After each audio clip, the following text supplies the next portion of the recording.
Olá, nono ano, tudo bem com vocês?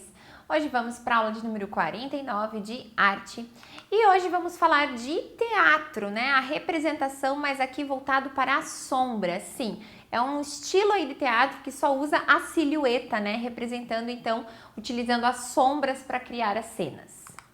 Como objetivos, nós temos reconhecer e apreciar artistas e grupos de teatro brasileiros e estrangeiros de diferentes épocas, também identificar e analisar diferentes estilos cênicos. Existe aí uma lenda chinesa a respeito da origem do teatro de sombras, né? Que teria surgido aí de uma apresentação realizada a um imperador chinês. Diz essa lenda, né, que lá no ano 121, um imperador, né, acabou se desesperando pela morte de uma das suas bailarinas favoritas. Então pediu para que um mago da sua corte a trouxesse de volta do reino das sombras. Senão, caso contrário, este mago seria então pagaria com a sua própria morte. Então vejam que tenso, né? Aí o mago pensou, ele precisava de uma saída para isso. E ele usou então de muita criatividade e imaginação e usou uma pele de peixe, né? Que ele secou, deixou-a macia e quase translúcida e utilizou-a para confeccionar, né, modelar e cortar uma silhueta de uma bailarina, que seria a bailarina favorita, então, do imperador. Então, em determinado dia, o imperador ordenou que fosse, então, armada uma cortina branca, né, com uma luz, né, que utilizariam a luz do pôr do sol, para, então, que esse mago trouxesse do reino das sombras a sua bailarina favorita. E qual foi o susto e a admiração de todos? Lá foi o grande mago esperto e, ao som de uma música, dançou com a sua silhueta de bailarina, então, atrás do tecido, gerando a sombra, né, dessa bailarina. Então, nesse momento, teria surgido, então, essa lenda do teatro de sombras, né? Trazendo do reino das sombras essa bailarina favorita do imperador.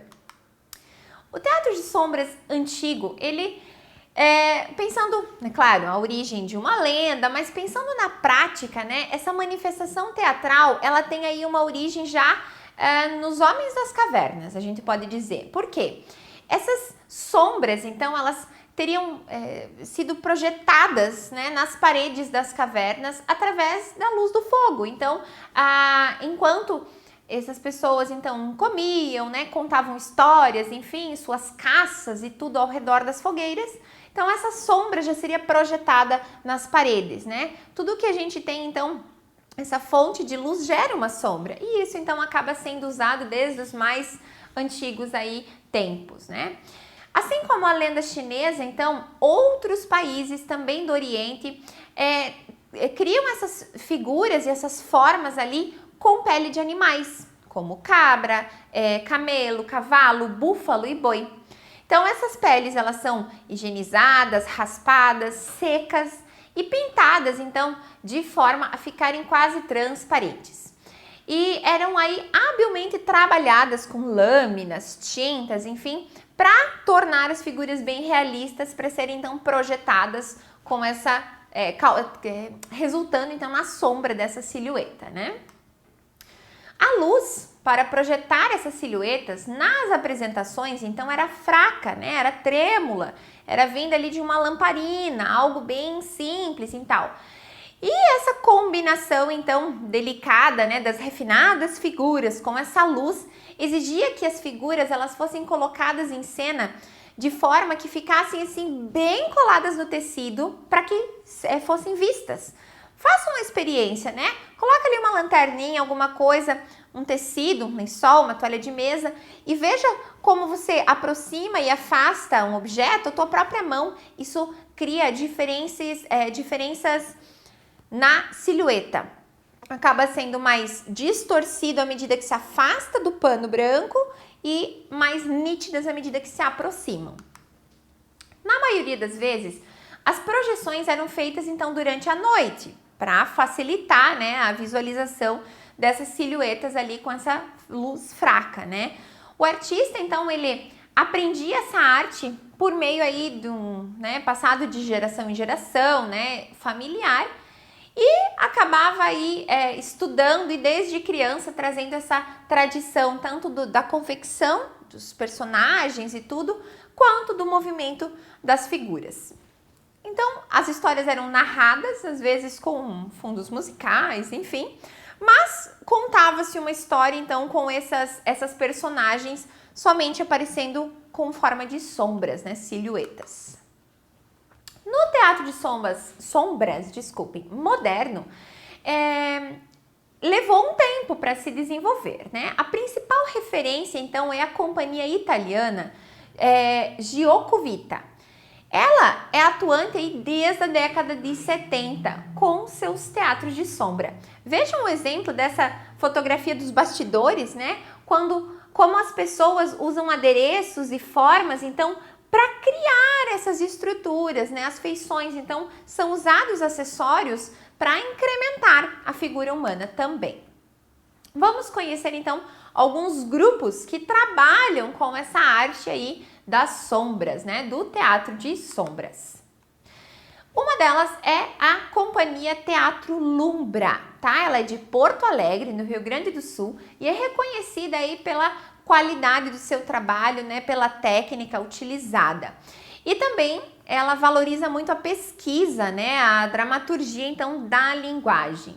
E busca aí difundir, né? Pelo Brasil todo, com publicações virtuais, livros didáticos e parcerias aí com outros grupos artísticos. Então, para conhecer um pouco mais sobre a Companhia Teatro Lumbra, eu deixo um link do site da companhia, onde você consegue ver fotos, publicações, enfim, conhecer esse trabalho de um grupo, um grande grupo que aí tem uma trajetória bem grande já no ramo do teatro de sombras.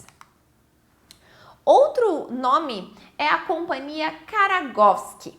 Ela é uma companhia do Paraná, de Curitiba, e está aí no mercado das artes das sombras desde 1995. É especializada, então, no teatro de sombras e tem peças aí para todas as idades, né? Desde o público infantil, então, trazendo essa contação de histórias através das silhuetas. Durante essa pandemia, né, que a gente vem vivendo, então, do coronavírus, o grupo, ele se reinventou e também realizou espetáculos de modo online. Então, se manteve ativo, buscou outros recursos e meios para continuar a espalhar a sua arte das sombras, né? Então, temos como exemplo duas peças que foram, então, exibidas, confeccionadas e criadas pelo grupo e que realmente destacam-se, né, e predominam aí somente as sombras. Deixo uma sugestão também da página do Facebook do grupo, tá, da Companhia Karagovski, que a gente consegue acompanhar. Então vejam um exemplo da imagem, né? Então, como a luz é refletida para ampliar ou diminuir tal silhueta. Então, é muito bacana a maneira com que se trabalha com essas sombras. Então parece algo tão simples, mas acaba envolvendo aí várias técnicas e conhecimentos também. Outro grupo, vejam que são vários os grupos especializados aí no teatro de sombras, né? Se chama Companhia Quase Cinema e ele existe aí desde 2004, né? Nasceu do encontro aí de diferentes linguagens artísticas, né? Artes cênicas, artes plásticas, cinema, performance, dança, enfim, um mix de tudo isso, né?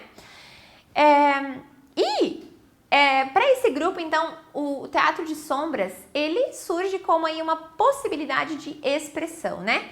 É uma arte milenar que encanta, enfim, adultos e crianças e convida o público, então, a mergulhar nesse universo fantástico, né? Dos sonhos, das sombras, né? Que falam, cantam e dançam.